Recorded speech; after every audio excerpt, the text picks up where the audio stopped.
Alright folks, welcome back to the channel. This week I'm kicking off a new feature called Fresh Finds Friday. If you noticed with the publishing of the video last week, my course vlog at Latrobe Country Club, posted that on a Friday evening about 6 o'clock Eastern time.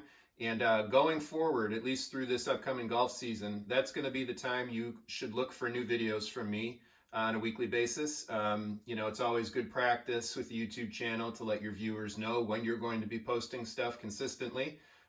So that's going to be the day going forward, is Friday evenings around 6 o'clock Eastern. And to adapt some of the videos that I've been doing up until this point, specifically the Workshop Wednesdays, I'm going to continue to do those videos over the course of the golf season, but I think I'm going to change the name to Fix It Fridays just because I like alliteration. And then after the season's over, we'll reevaluate, and maybe I'll move the Workshop Wednesdays videos back to Wednesdays. And we'll see where that takes us. But for the season upcoming, look for my new videos each week on Friday evenings at 6 o'clock Eastern. I think I said that enough. So let's get into what I'm calling Fresh Finds Fridays. If you've watched the Workshop Wednesday videos, you know I like to start off those videos just kind of showing you what I've picked up recently. And this week, I figured instead of making those part of a larger 40-minute video, maybe I should just start segmenting those, kind of chapters in those Workshop Wednesday videos into their own independent videos. So I'm going to have plenty of stuff to show you over the course of the season, especially when I start traveling more. And thought I'd kick things off with the very first episode of Fresh Finds Fridays by showing you what is probably my most exciting pickup since I've been collecting stuff. And it's not a true pickup in that I didn't find this in an antique store or anything like that, but it's more of the product of a friendship with Brad Carando, who is a subscriber to the channel, longtime viewer of the channel, and he's become a friend. He actually lives in Pleasant Prairie, Wisconsin, where very near where I used to grow up. And so we've connected through the YouTube channel and become real life friends now because of that, which is great. And over the course of the winter, Brad has been refining his woodworking skills to the point where he's actually crafted some 1850s era Featherie clubs. If you're not familiar, Featherie is the style of golf that was played prior to 1850 and was played for, probably a couple hundred years this way up to that point. And primarily called Featherie because of the ball. So this is a Lane Featherie. This is made by Denny and Kathy Lane in Illinois. It's about as close as you're going to get to an authentic playable replica Featherie ball. And it's called a Featherie because it's filled with feathers. So it's a leather outer casing here that's sewed shut, but inside is several pounds, I believe. I don't remember what the specific amount is, but several pounds of goose down that's put into the leather wet so that it can be compacted. And then as it dries and expands in here, it makes the ball hard. So there's a definite craft involved in making these balls, and Denny and Kathy Lane have done a great job getting about as close as we can get to a ball that you can actually play. So this is the ball that we used well, let me back up a little bit. I met Denny and Kathy last fall. I believe it was October or September, early October. They had a kind of season-ending event. Denny's part of the Honorable Illinois Company of Hickory Golfers, and he had kind of a season-ending event that involved 12 holes of Featherie golf using his Lane Featherie, and then a gutty event the following day at a nearby golf course. And so I was able to join up for the Featherie portion of their event, and I was super excited to do it. It was the first time that I had played Featherie, and I didn't have any Featherie clubs though, and in fact most of the people there didn't really have any true replica Featherie clubs. Everyone was using their gutty clubs, so that would be kind of like smooth face irons and transitional, or even some instances long nose replica clubs, play clubs for woods. And actually I can show you what I used in that round right here. This is my Kelly Leonard McEwen play club replica. This is the club, my primary club in my gutty set for my play club, and it's 15 degrees E6, so super heavy, but it's got the proper profile of a club that would have been used obviously in the Gutty era, but then even prior to that, the biggest differences between this and a Featherie club are probably the deep face. The Featherie clubs didn't have as deep a face, but the style, very much, the long nose style here. This dates from early 1890s, the style that it's based on. This was a great club for me to use off the Santees. We used true Santees for our event in October. And then in addition to this, the only other club that I really ended up using, let's see if I can find it. Nope. It's this one right here. This is a McEwen lofter. This is a true lofter. It's an authentic lofter. Dates to about 1896 based on the stamps. It's got a Robert Condy Rose clique mark there. So he's the person who actually forged this club for McEwen. McEwens were based in Musselborough. And I basically just used the Kelly Leonard Play Club off the Santee, and then this club for all the additional shots up to the green. And then I used my 1893 William Park Jr. patent putter right here. So that's basically the three clubs that I used to play Featherie. And if, the replica Featherie clubs are obviously difficult to find. If you can, then that's the ideal way to try playing with the Featherie ball. It's about as close to authentic as you can get. But I do want to emphasize that you can still play Featherie balls with Gutty era clubs. I think the older you can get with your irons, the better you're going to be. And if you can get a Kelly Leonard Play Club that's got a long nose style to it, you can use that like I did. But I want to show you actually a few highlights from that October round. I'm not going to show you the entire course vlog there because I've got some other news to tell you about later in the video regarding that. But I think you'll get an idea watching Brad and I, and Denny Lane was in my group, my playing group, watching us play with, basically Gutty era clubs. It worked. And I should say, though, that there's no way that we're ever going to be able to replicate what it was like to play Featherie golf in this country. The bottom line is that golf just didn't make it here until well after the Featherie era was long and past. So anything we're doing to play Featherie golf in America is about as close as we can get, but we're trying to match the spirit of what they would have been experiencing when playing Featherie golf. So I'm going to kind of coin a term here that some people may or may not agree with, but I'm going to call what we're doing American Featherie, because again, we're trying to match the spirit of the old Featherie golf that they would have been playing in Scotland. But there's just no real way to do it. It's kind of an anachronism that we're even trying to play this style of golf here in America because it never happened. So I'm kind of excited about that though, because I think it's an opportunity to show people how golf was played for hundreds of years prior to its arrival here in America. And, there's just the bottom line that Featherie is a lot of fun. You're going to see just from the highlights that, I hit some good shots, and all it took was one of those good shots off a Santee for me to be hooked on it. And I cannot wait to play more Featherie golf this upcoming season, and you're going to see a lot more of that on the channel. But you're going to also see from the highlights that if you want to try Featherie golf, feel comfortable using whatever clubs you can to try it. I mean, the ball is really the essence of what makes the game very different with that, in Featherie. So while you may not get the true 100% authentic experience, none of us are going to be able to do that, even with replica Featherie clubs, because of the courses that we're going to be playing on. And to that end, what I'm looking forward to doing is finding golf courses that are as old as I can find. Around here in Connecticut, we've got one that dates back to 1895. It's a public 9-hole course, Woodstock golf course. I'm going to try the Featherie and the clubs at that course and see how it plays. But still, keep in mind that would be 35, 40 years past the point where the style of clubs and the ball that I'll be using were played.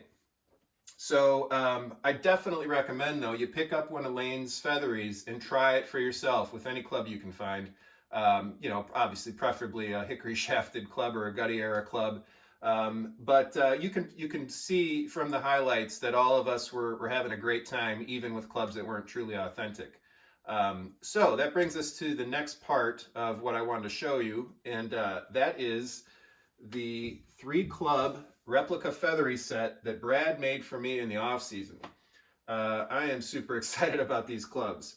The craftsmanship that went into these is unbelievable, and I'm going to let Brad explain for himself what he did to make these clubs. That's going to be coming up in the video a little bit later on. And I'm not going to kind of steal his thunder. I just want to show you, though, I'm going to have some photos popping up here to show you some close-ups. But these are the 3 that I'm going to be using in my feathery play. Brad's actually making me a putter based on a 1840s Tom Morris template. And I'm also going to let Brad kind of explain where he got the inspiration and the education to do this. It's a specific person, Elmer Nahum. Again, don't want to steal Brad's thunder there. You should definitely keep watching this video to the end, because Brad explaining how he made these clubs and his interactions with Elmer are really interesting and valuable. I mean, these clubs are very difficult to find. Kelly Leonard can make them for you, but he's backed up with a lot of orders, so you'd have to wait a while. There's just nobody making these clubs right now, and even Brad can make them, but he's doing it as a hobby. So I know that when I start playing these, people are going to ask me where can they get them, and I'll gladly tell them who made them. But truth is, Brad's really not interested in doing this as a business, at least not at this point. So in a way, I kind of feel bad about going out and playing with these and showing people how cool they are, because you're not going to be able to get them for at least a little while. But part of this is that Brad didn't have these clubs 6 months ago. I mean, he made them himself, and obviously it helps to have some woodworking experience. But the book that Brad used is about the best tutorial you'll ever find on how to make these clubs. And you can make these for yourself. Like, all the templates that Brad used were provided by Elmer through the book. And there's nothing stopping you from making your own set of these, or trying to make your own set of these. So I'm not going to keep rambling on here. I want to show you some highlights from our round with Denny Lane in last October. This is in Illinois. And it's not going to be a true course vlog, because on April 15th or 16th of this 2000, what year are we? 2022. I know this video is going to outlive this little timestamp I'm putting on it, but we're going to have what's called the Oddballs event. Denny's hosting another event at the same golf course that we played Featherie at, and it's going to be the same kind of setup, where on Friday, wish I knew the date, but look in the description. You'll find the specific information for it. On the Friday, we're going to play 12 holes of feathery golf. I'll be using these clubs, and I'm going to do a true course vlog that day. Brad's actually going to be using his own set of featheries as well. So you're going to see 2 people playing with feathery clubs in a feathery format with the feathery ball, about as close as you're going to get to watching somebody play feathery golf, true feathery golf. So we're going to do that 12 holes feathery golf on Friday, followed up with 18 holes of gutty golf on Saturday at Metamoris Golf Club. I think that's how you say it. And I'm going to have a course vlog of that later on in this season as well. So you're going to get your fill of feathery and gutty golf this year, because I've got too many cool clubs to play those things with. And I'm going to stop rambling. Let's get into the highlights of last year's feathery gutty event in Washington, Illinois.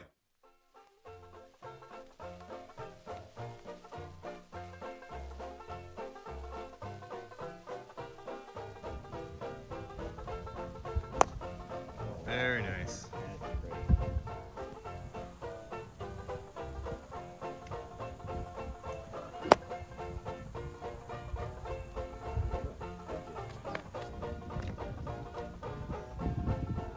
Oh!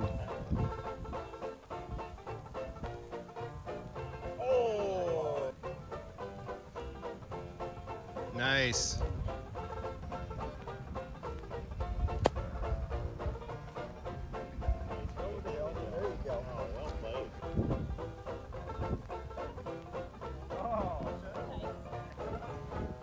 That'll be part of the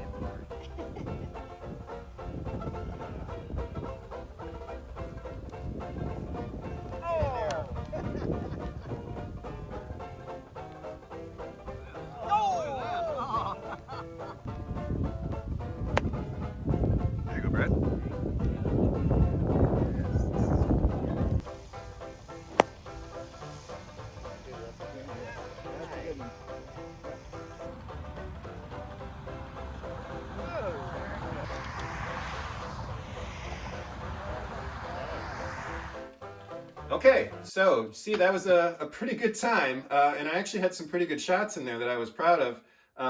And like anything related to hickory golf, you get one good shot with these clubs and you're hooked. You just can't wait to go back out and play again. So now I want to get into the conversation I had with Brad about how he made these clubs. So yeah, I've always liked golfing. I golfed in high school. It was okay. It wasn't really great. And then I got out of golf, and then I got into vintage, classic era, metal clubs, and then found Christian, and I had a couple of old hickory clubs in a bag of, McGregor Tourneys, I think, that were from 1956. And I didn't throw the hickories away. And anyway, long story short, I also like to woodwork. My father was a carpenter. My mom was a wood carver. I kind of grew up in shops all my life. So that was like another reason why hickory clubs really appealed to me, is the fact that they're serviceable, at least to me and my skill set, more so than the metal clubs were with the shafts. I also like antiques and history and stuff like that. So that was another thing that got me going. And I like antique tools, which is what I'm standing next to. So I do woodworking as a hobby only. It's not what I do for a living. I feel like if I could do like an hour in the morning and an hour at night, I'm like a better version of me. It's just a fun way to relax for me. So I like to do different projects, and lately, since I've gotten into hickory golf, I've stopped using power tools when I can. So I'm trying to use authentic, vintage hand tools, and using the techniques and methods that would have been used, say 100 years ago or so. So like this cabinet next to me is just something I am building. I'm not done with it. That houses some saws that I have. I get a little closer to that, yeah. So we can see some of the detail on it. So it's something that I've made entirely with hand tools, no power tools on it. I can tell you it's taken me a lot longer than it would have to this date, and that even though I've been doing woodworking for a while, it represents a different skill set, and one that I am not mastered at this point. I'm getting better, but I like it because it's a real challenge, and you can kind of use hand tools at midnight with your wife, in bed, sleeping, and not waking her up. So that's good too. So it's been a lot of fun, and I think the community that's surrounding hickory golf, in particular Christian, and then also Elmer Nahum, they've just become more than people I consult with about hickory. It's their friends. So we have a lot of interesting commonalities and some diversities that I think even make us better friends. Mm-hmm. So, definitely. Yeah. And then speaking of Elmer, he's the author of Practical Club Maker, which is a book that basically talks about the history of long-nosed clubs and teaches you how to make your own. So he's got a template in there for a Tom Morris long-nosed putter, which you took on to make, and actually I showed in the video for the course vlog for Lawsonia. It was the first time Brad was using that putter, and he drilled his first putt with it. I think you drilled your second putt with it. Don't think I've ever putted as well before or since. So I don't know. So talk a little bit about the process of making that club, and then what that basically turned into after that with other clubs that you've made. Oh gosh, yeah. So I had seen, this is like evolving understanding of hickory, and the first clubs that I had stumbled across were sort of modern era hickories, and then I got to learn more about them, and then I started reading about the gutty era clubs, and on to long nose before that. And when I started transitioning into the learning about gutty, I saw that the joints that connect the heads to the shafts is a scare joint. Some call it a scarf joint. American carpenters call it a scarf joint. And that was just like, that was a bit of a light bulb. I had worked on my irons and stuff before. I was very comfortable working on the shafts, and that was great. But once I saw the joint, it was like, that's like applied woodworking now. That's like something that I have some background in. That intrigued me. And then, it just sort of led to looking more into that and discovering long nose clubs. And then I discovered, Elmer's book. And it was through approaching him with questions about the book and also his methods that we just made this connection. Yeah, so in reaching out to Elmer with my questions and things, just found him to be one, incredibly knowledgeable and just very, very skilled with his abilities in woodworking. But most importantly, just really, really helpful and just genuinely enthusiastic to someone who he hadn't met before. Someone who was, basically just trying to make an attempt to build the clubs that he showcased in his book. And I have to say, I've done a lot of looking into the subject, since then. And his book is it's without equal because it's beautifully presented. So it's a great book to look at. It's got a lot of historical information that's very helpful. But he is really skilled at communicating how-to, and that's not an easy thing to do. There are plenty of people that can write how-to, or kind of show you pictures of both. But he does both, and does it quite well. And he's just incredibly generous with his time and knowledge. I mean, he just seems to enjoy sharing what he knows. Mm-hmm. And it's been really great.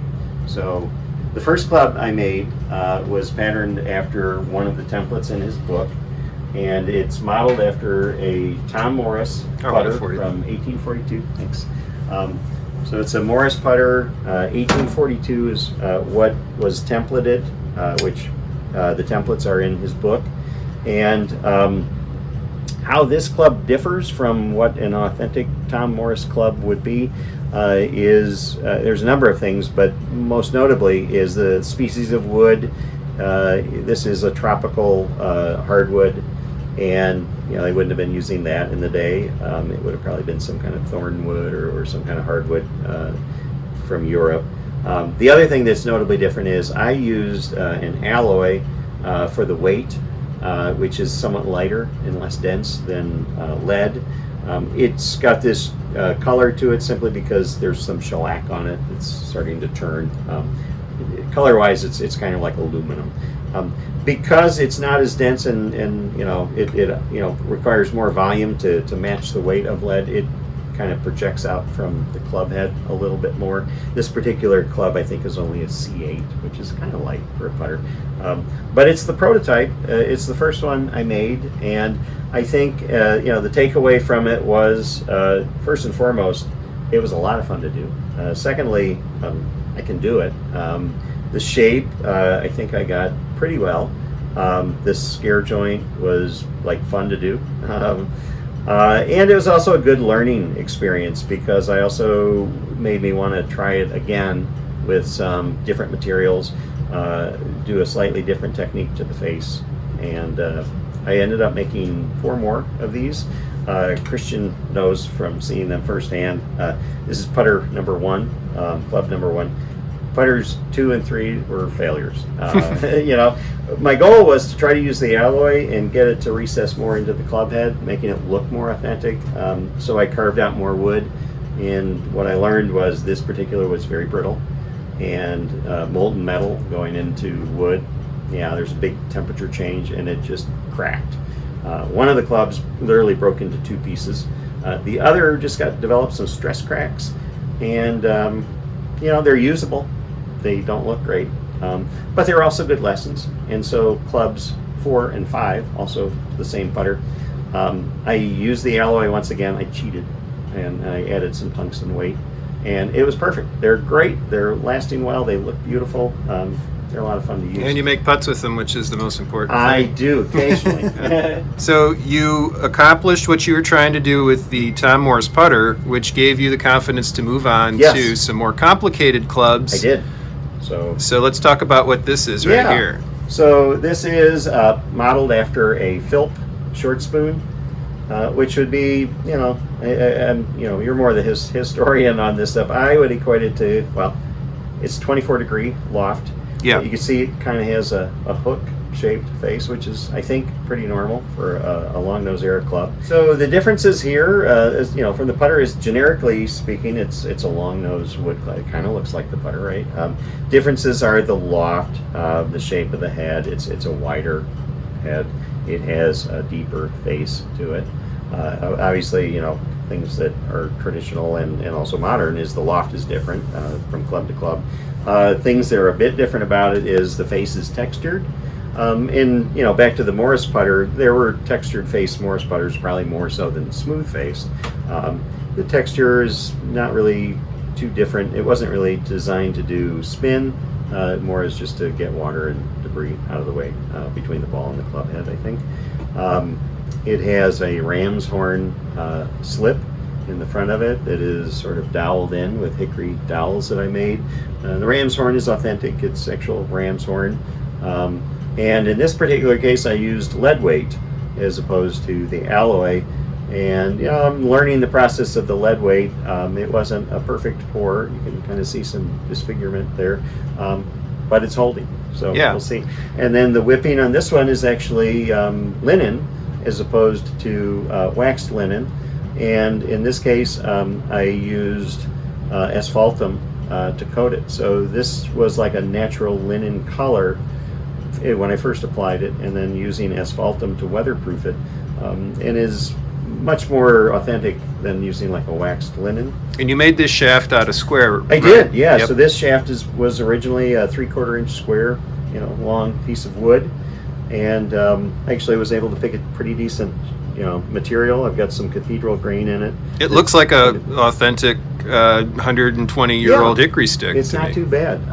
You can even see the grain in it. That's really pretty good grain. Yeah, for a new piece of hickory, that's not a common amount of grain. Absolutely. So, and it's good. I mean, and if you were to feel it, it's not perfectly round. So I use a wood plane to basically shave this down into. And we'll show you that in the workshop in a little bit. Yeah. So it's sheepskin grip too. Did we mention that? Yeah, sheepskin grip with actually woven cotton underlisting. So it's pretty authentic. The listing is applied with pine tar, which is sort of a modern equivalent of the pitch that they would have used. Authentic pitch is kind of a fire hazard, I learned through a really good cautionary tale from Elmer. But yeah, so I used pine tar. There are some, departures from an authentic, 18-something club, but not many. The finishes that I used on it, there aren't any polymers in any of these finishes. These are all natural oil finishes. The sheen is actually a product of using pumice, which is a ground volcanic rock, in creating a paste with mineral oil and literally just polishing it by hand. So it kind of goes to the serviceability that I mentioned earlier is, these clubs are incredibly serviceable. You're going to play them, you're going to scratch them, you're going to get nicks out of them, but guess what? I mean, they're fixable, like really. And not that hard. So. And one last thing I want to mention too is this club, in my opinion, if it was looked a little bit older or roughed up and you found it in an antique shop, quite honestly, I don't think anyone would be able to really determine, unless you're an expert, that this isn't an authentic club. So you did something what I think is very important, and you put your own name on the club head here, so that it clearly distinguishes that this is a replica club. Oh yeah. And Gavin has talked about this at Time Warp Golf. He makes these clubs as well and puts his own name on them in certain instances. And so it's important, I think, for the collector and for players to know if they're playing with something authentic or a replica. I couldn't agree more. It's not just a vanity thing, is my point. No. Yeah. If anything, it's exactly that. And as well, I mean, I'd like to add that, I'm learning this. This is the 7th long nose club I've ever made. And I've got a lot to learn. I mean, this is like, I'm holding something that I'm proud of, for sure. But as well, I look at it and I'm like, oh yeah, I know what I would do differently. And I think that's kind of the fun part, really. Yeah. And I enjoy the idea that we're going to be playing these. And I've told Christian, I mean, I think, our are they going to break? They might. I mean, and if they do, whatever. I'm optimistic. I don't think they're going to break. Yeah, I really don't. Yeah, he's a very faithful guy.